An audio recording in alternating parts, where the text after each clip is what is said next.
ሐቀኛና እውነተኛ ቦታ ላይ በመቆም ለአስተማማኝ ሰላም በጋራ መስራት እንደሚገባ የአማራ ክልል ምክትል ርዕሰ መስተዳደር ዶክተር አብዱ ሁሴን ተናገሩ።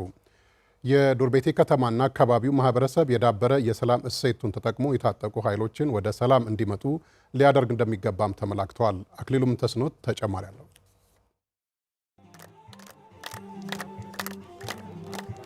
በአማራ ክልል አስተማማኝ ሰላም ለማስፈን ከህዝብ ጋር የሚደረጉ ውይይቶች ተጠናክረው ቀጥለዋል። በሰሜን ጎጃም ዞን የዱርቤቴ ከተማና የደቡብ አቸፈር ወረዳ ነዋሪዎችም ከፍተኛ የመንግስት የስራ ኃላፊዎች በተገኙበት ውይይት ተደርጓል። በጸጥታ ችግሩ ህዝቡ ደረሰበት ያሉትን ጉዳትም ዘርዝረዋል። የነበረ የማህበረሰቡ እንግልት መድኃኔዓለምና እኛ እናውቀዋለን። የሰራነው ይህ እንግዲህ ልሰራ ነው እንዴ ነው የወጣሁት። የሃይማኖት አባት ለምን ሰበክ ተብሎ ተይዞ ነፍሱ ሳይወጣ እየተቀበረ እስከ ህይወቱ እስከ ነፍሱ ሰው ወገኑን ሄዶ ማይቀብርበት እናት አባቱ ማይቀብርበት ወንድሞቻችን ሄደን ማንጠይቅበት ተንቀሳቅሰን ሀብት ማናፈራበት የነበረ ምንም ግልጽ የሆነ ነገር ስለሆነ ማስረዳት አያስፈልግም። ሌላ ክልል እኮ 2 ዓመት ከምናምን በልማት አላቋረጠም እያካሄደ ነው። አማራ ግን እንዳለመታደል ሆኖ ወደ ኋላ ቀርተናል። ከዚህ ሆነን ማዳበሪያ እየመጣ ነውና የአርሶ አደር ማዳበሪያ እየመጣ ነው፣ በኮምበይ እየመጣ ነውና ጥንፈኛው ይዘብር ተቀበለው ሚል የለም። እዚህ ላይ ሰላም እንዳይመጣ የሚፈልጉ የጥቅም ተጋሪዎች መኖራቸውን ያነሱት አስተያየት ሰጪዎቹ አጥፊዎችን በመለየት ለሰላም ግንባታ ሚናችን ልንወጣ ይገባልን ብለዋል።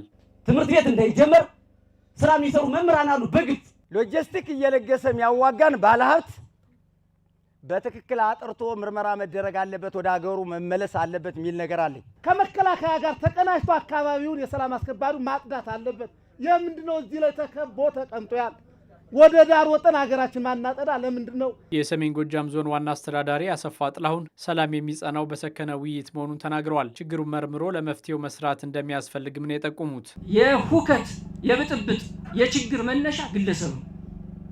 ከዚህ አኳያ ደግሞ እንደ ህዝብ ራሳችን ሁላችንም መርምረን የኃይል ለችግር የሚያጋልጠን የበለጠ የሚያጎሳቁለን እንጂ የእኛን ጥያቄ ከቶውንም የሚፈታ ኃይል አይደለም ብለን ራሳችን መነሳት ያስፈልገናል ማለት ነው። በአካባቢው የሚንቀሳቀሰው የሀገር መከላከያ ሰራዊት የኮር አዛዥ ብርጋዴር ጄኔራል አዲሱ መሐመድ በአርበኝነት ስም የሚነግዱ አጥፊዎችን በመለየት ከጸጥታ ኃይሉ ጎን መቆም ይገባል ብለዋል። ለምሳሌ አርበኛ ነን ይላሉ።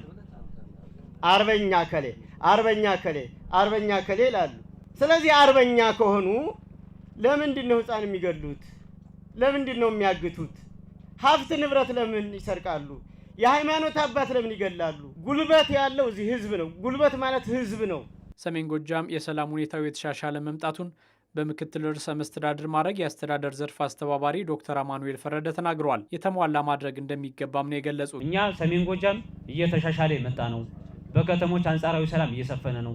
ይሄን እየቀጠልን ያለውን ኃይል በአግባቡ ተጠቅመን ከቀጠልና ህዝቡ ከተባበረን በአጭር ጊዜ ውስጥ ይሄንን ዞን ሰላም አድርገ ነው ወደ ዋናው ልማትና የመልካም አስተዳደር ስራዎቻችን በተሟላ መንገድ የምንገባበት ሁኔታ ይፈጠራል ብዬ አምናለሁ። የአማራ ክልል ምክትል ርዕሰ መስተዳድር ዶክተር አብዱ ሁሴን ሐቀኛና እውነተኛ ቦታ ላይ በመቆም ለአስተማማኝ ሰላም መስፈን መስራት ይገባል ብለዋል። አሁንም ሐቀኛ ሁኑ፣ እውነተኛ ሁኑ። በተለይ የሃይማኖት አባቶቹ አቡነ ጴጥሮስን ሁኑ። ትክክለኛ ሐዋርያዊ ተልዕኳችሁን መወጣት ላይ